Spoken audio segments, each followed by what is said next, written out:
Assalamualaikum warahmatullahi wabarakatuh. Perkenalkan, nama saya Ulmi Marsya, SIKOM MA, dosen tetap dari Program Studi Hubungan Masyarakat, Fakultas Ilmu Komunikasi Universitas Muhammadiyah Riau. Saat ini, saya sedang mengikuti proses sertifikasi dosen gelombang 1 pada tahun 2025 yang diselenggarakan oleh Kemendikti-Saintek.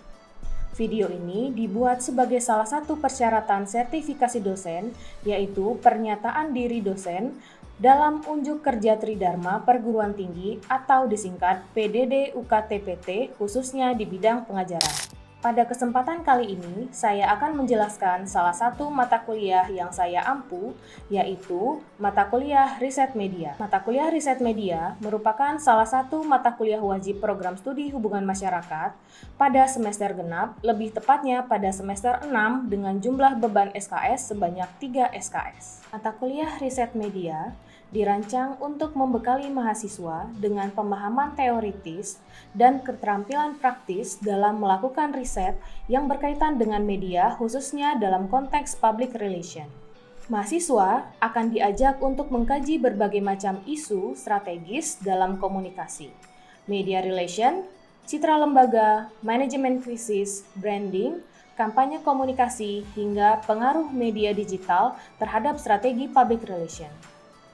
Melalui pendekatan ini, mahasiswa tidak hanya memahami metode riset, tapi juga mampu menerapkan dalam konteks nyata yang relevan dengan dunia kerja kehumasan. Mata kuliah ini menekankan pada proses identifikasi masalah, penyusunan desain riset, pengumpulan dan analisis data media, baik media konvensional maupun media digital, serta pelaporan hasil riset. Di akhir perkuliahan, mahasiswa akan menghasilkan luaran akhir berupa proyek riset kelompok yang dapat memberikan pengalaman kepada mahasiswa untuk merancang dan melaksanakan penelitian untuk mempersiapkan mahasiswa dalam pembuatan tugas akhir, yaitu skripsi. Adapun capaian pembelajaran pada mata kuliah Riset Media ialah 1. Mahasiswa mampu menjelaskan konsep, pendekatan, dan metode riset media yang relevan dengan isu-isu dalam bidang public relations. Yang kedua, mahasiswa mampu menguasai teori, pendekatan, dan metode riset media untuk menganalisis fenomena komunikasi strategis dalam ranah public relations. Yang ketiga, mahasiswa mampu mengidentifikasi, merumuskan permasalahan riset media dalam konteks komunikasi strategis kehumasan. Yang keempat, mahasiswa mampu merancang proposal riset media yang sistematis dan aplikatif berdasarkan studi literatur dan konteks empirik. Yang kelima, mahasiswa mampu mengumpulkan dan menganalisis data media, baik itu konten, audiens, hingga institusi, dengan menggunakan teknik riset yang tepat. Yang keenam, mahasiswa mampu menginterpretasikan data media, baik itu konten, audiens, dan institusi dalam kerangka analisis public relations. Yang ketujuh, mahasiswa mampu merencanakan dan melaksanakan riset media secara kolaboratif dengan prosedur ilmiah yang tepat dan mempresentasikan hasilnya secara sistematis. Untuk materi pembelajaran pada mata kuliah riset media ialah pada pertemuan pertama membahas tentang pendahuluan dan perkenalan mata kuliah. Pertemuan kedua tentang ruang lingkup kajian media dalam bidang public relation. Pada pertemuan ketiga dan keempat ialah tentang paradigma riset media. Pertemuan kelima tentang isu komunikasi strategis dan metode penelitian dalam riset media dalam konteks kualitatif dan kuantitatif. Kemudian pada pertemuan keenam dan ketujuh membahas tentang tradisi-tradisi dalam riset media seperti content analysis, reception analysis, dampak media, dan perilaku halayak. Pada pertemuan ke-8 diadakan ujian tengah semester. Selanjutnya, pada pertemuan ke-9 membahas tentang komponen desain penelitian media dalam konteks analisis isi media. Pada pertemuan ke-10 membahas tentang komponen desain penelitian media dalam konteks analisis halayak media. Selanjutnya, pada pertemuan ke-11 membahas tentang jenis data dalam riset media. pada pertemuan ke-12 membahas tentang teknik analisis riset media.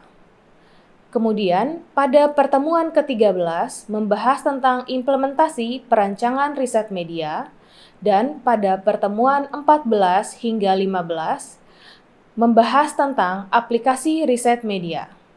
Yang terakhir, pertemuan ke-16 membahas tentang pelaporan hasil riset kelompok.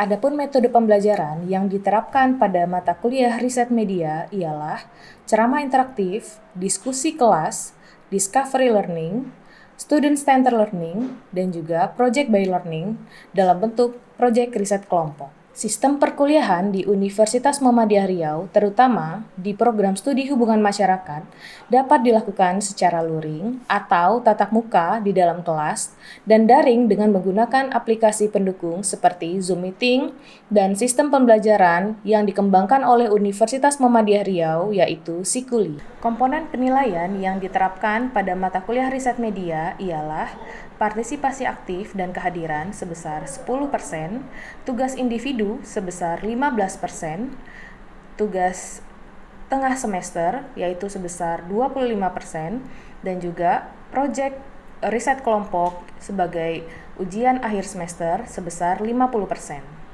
Penilaian akhir dilakukan secara holistik dengan memperhatikan proses dan hasil, termasuk keaktifan dalam kelas, kerja sama tim, kemampuan analisis, dan kemampuan menuliskan hasil riset dalam bentuk artikel ilmiah. Berikut akan saya tampilkan proses pembelajaran pada mata kuliah riset media. Baik, Assalamualaikum warahmatullahi wabarakatuh. Waalaikumsalam warahmatullahi wabarakatuh. Sebelum kita memulai kelasnya, silahkan dulu untuk berdoa dengan kepercayaannya masing-masing. Berdoa, dipersilakan.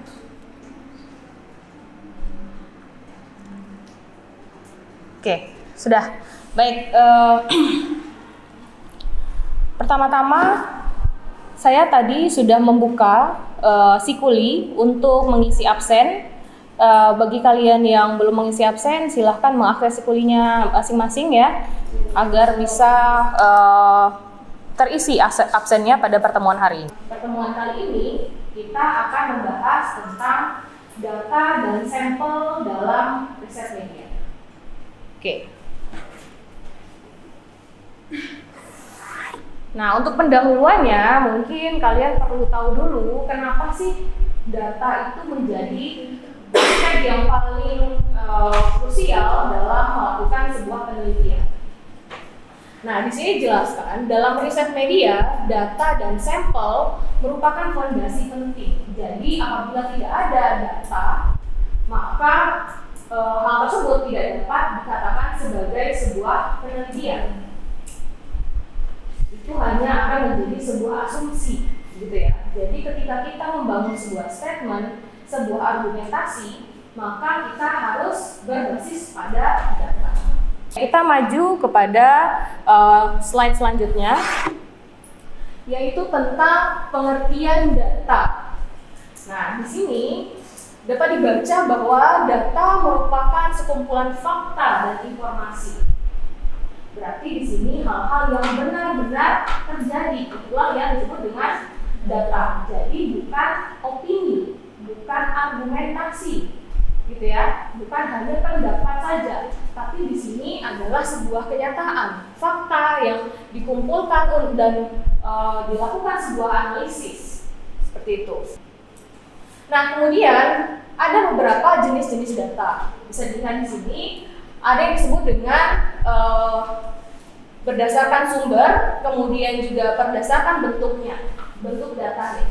Kalau kita lihat berdasarkan sumber, di situ ada yang disebut dengan data primer, alias data yang menjadi data utama dalam riset kita.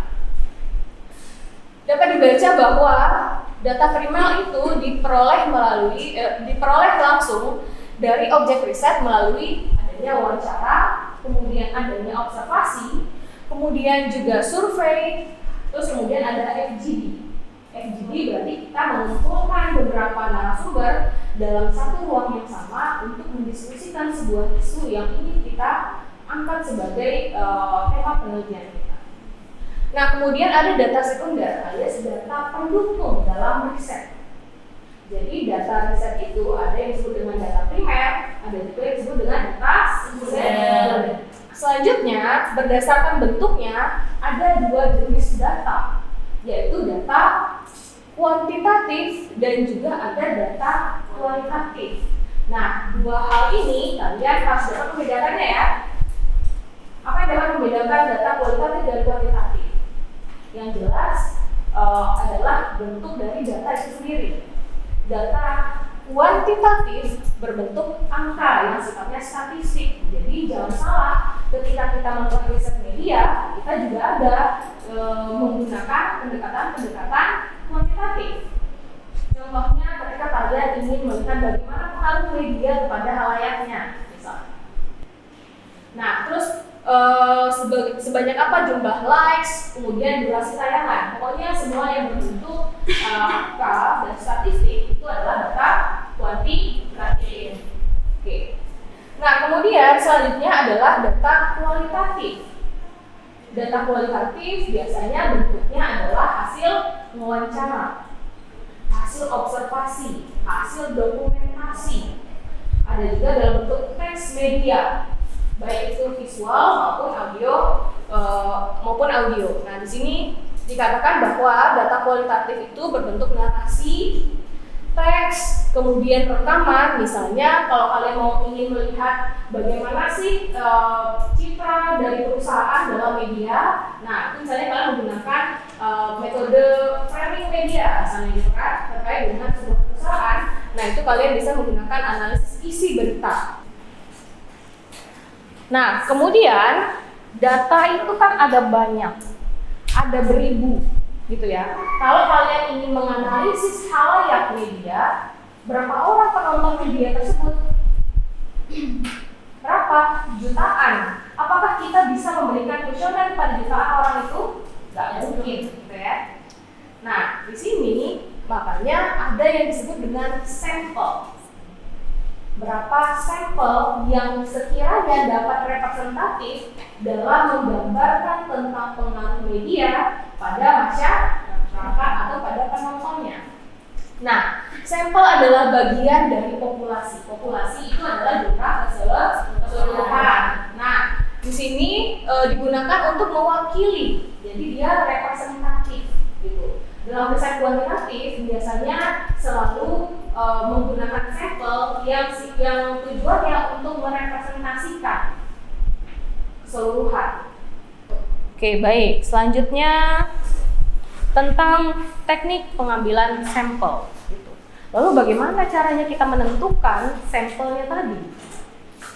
Sampel yang dikatakan representatif tadi pasti ada teknik pengambilan datanya. Gitu ya. Nah, sebenarnya ini pun sudah pernah kita singgung di mata kuliah sebelumnya tentang di mata kuliah metode riset sosial, yang mana di sini salah satu yang pertama adalah simple random sampling atau pemilihan sampling secara acak. Dalam konteks ini, semua populasi dianggap memiliki kriteria yang sama sehingga dapat diambil datanya secara random saja. Misalnya populasinya ada 1000. Nah, karena dari 1000 itu mereka dianggap sama semuanya kualitasnya. Nah, maka diambil secara random saja dari 1000 orang tersebut. Nah, terus kemudian ada stratified random sampling, diambil berdasarkan strata atau kategorisasi. Jadi di sini tidak lagi menyamaratakan semua semua populasi, tapi di sini ketika kita mengambil sampel, kita buat dulu klasifikasinya. Yang pertama berdasarkan gendernya, atau misalnya berdasarkan umurnya, berdasarkan tingkat pendidikannya, atau berdasarkan suku dan segala macam, tergantung kita sebenarnya membutuhkan kita membutuhkan sampel yang seperti apa. Nah, itu yang stratified random sampling. Nah, berdasarkan strata dan kategorinya. Nah, itu ya kalau yang jenis sampel yang selanjutnya. Nah, kemudian ada yang disebut dengan cluster. Cluster ini kita membuat klasterisasi di berbagai wilayah biasanya. Contohnya di Pekanbaru kita mau mengatakan bahwa masyarakat Pekanbaru, bagaimana pengaruh media pada masyarakat Pekanbaru. Oke, selanjutnya itu adalah teknik sampling non-probabilitas. Biasanya teknik sampling non-probabilitas ini berkaitan dengan riset kualitatif. Ketika kita itu ingin melakukan wawancara, observasi dan segala macam, biasanya menggunakan teknik sampling probabilitas. Nah, non-probabilitas ya, maaf ya, non-probabilitas. Nah, dalam konteks teknik sampling non-probabilitas, tidak semua anggota populasi memiliki peluang yang sama. Nggak kayak tadi, nggak menyamaratakan semuanya. Gitu. Meskipun tadi ada klasterisasi, tapi kan sebenarnya menyamaratakan, gitu kan? Bahwa ini adalah merepresentasikan masyarakat Pekanbaru, katanya gitu kan? Nah, kalau dalam konteks ini dia tidak memiliki peluang yang sama untuk dapat dipilih. Biasanya itu ada tujuan-tujuan tertentu, ada karakter-karakter tertentu yang kemudian menjadikan seseorang tersebut sebagai narasumber kita dalam penelitian. Selanjutnya adalah aplikasi dalam riset media. Nah, di sini ada beberapa contohnya. Ketika kalian ingin membuat analisis isi berita, kenapa sih sebenarnya PR itu harus belajar tentang analisis isi media, bukannya itu kayak jurnalistik? Sebenarnya ya enggak ya, dari awal kita juga sudah pernah membahas. Ketika kita ingin melihat sebuah citra melalui media, itu adalah salah satu kuncinya. Karena medialah yang punya peran dalam membentuk citra. Nah, kira-kira tantangan dalam pengumpulan data ini apa aja sih? Gitu ya. Jadi jangan bilang mulus-mulus saja sebenarnya. Pasti ada tantangannya gitu.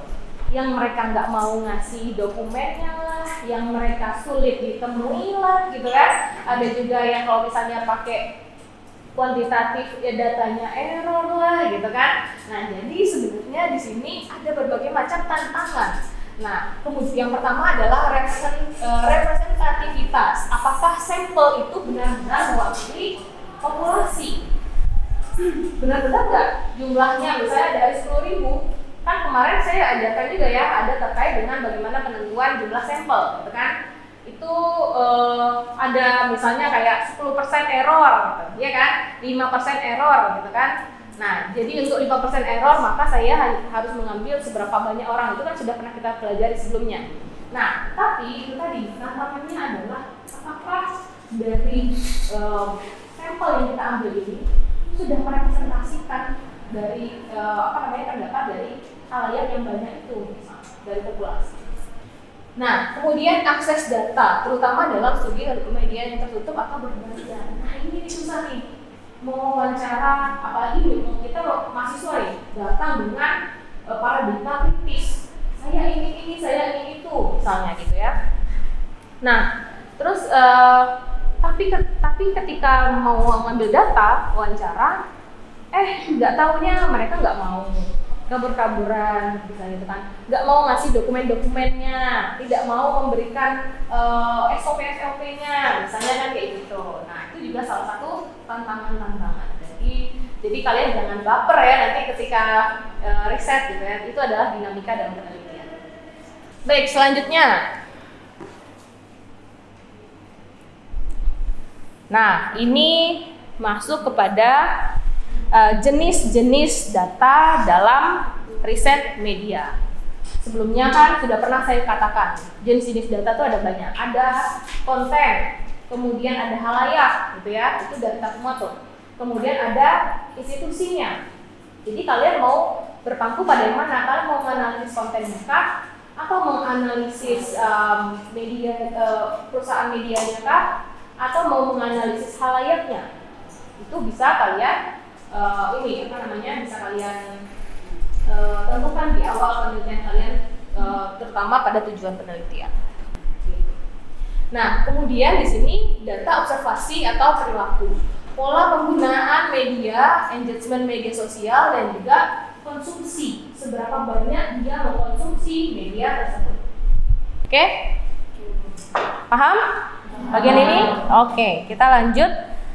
Nah, di sini riset analisis institusi media. Nah, ketika kalian mau menganalisis atau mau melakukan penelitian pada institusi media, kira-kira jenis datanya apa? Gitu. Nah, yang pertama itu adalah data organisasi atau struktural. Bisa dilihat di sini struktur organisasinya, gitu ya. Kalian simpulkan dokumennya. Kemudian laporan tahunan terkait dengan kinerja perusahaan tersebut, misal. Nah, kemudian data regulasi dan kebijakan, SOP-nya, regulasinya dan segala macam itu juga sebagai data yang bisa kita gunakan untuk dianalisis. Nah, kemudian data wawancara, observasi, wawancara misalnya manajernya, kemudian wawancara wartawannya, editornya dan segala macam gitu kan. Apakah misalnya pertanyaannya adalah apakah wartawannya ini sudah bersifat independen gitu kan ketika memberikan sebuah pemberitaan, atau atau dipengaruhi oleh kepentingan perusahaannya dari perusahaan media, misalnya contohnya seperti itu ya.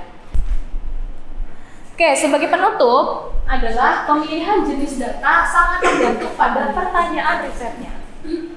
Pertanyaan penelitiannya apa, maka dari situlah kita tahu kira-kira datanya itu apakah data teks atau data halayak atau data institusi gitu. Nah, tujuan penelitian dan pendekatan metodologi. Mau kuantitatif berarti datanya sifatnya angka, statistik. Kalau kualitatif berarti datanya adalah wawancara, observasi, dokumentasi dan semacam gitu ya. Nah, kemudian riset media yang baik adalah riset yang memanfaatkan data yang relevan dari produksi kontennya, dari produksi institusi, distribusi medianya, dan juga bagaimana dia dikonsumsi oleh halayak. Oke? Bisa dipahami? Bisa. Kira-kira ada pertanyaan? Oke, baik. Silakan mau bertanya. April? Oke, silakan April. Oke, Ibu izin bertanya, saya April Gabriani. Berdasarkan pemaparan materi tentang data dan sampel dalam riset media tersebut, ada jenis-jenis data. Nah, saya ingin bertanya, apabila saya ingin melakukan penelitian tentang analisis resepsi, data primer yang tepat, yang manakah yang bisa saya gunakan? Apakah teks media atau hasil wawancara menurut pandangan Ibu? Mungkin sekian, terima kasih. Baik, terima kasih April. Untuk kalau misalnya kalian ingin melakukan riset menggunakan pendekatan reception gitu ya. Nah, reception ini sebenarnya ada dua tahap ketika kalian ingin melakukan riset. Karena dua tahap, maka datanya pun berbeda. Reception ini kan sebenarnya bagaimana para penonton memahami teks media. Nah, maka dari itu kita juga perlu untuk menganalisis teksnya terlebih dahulu. Nah, kita analisis teksnya, kira-kira mana dari teks ini yang bisa kita jadikan acuan untuk wawancara.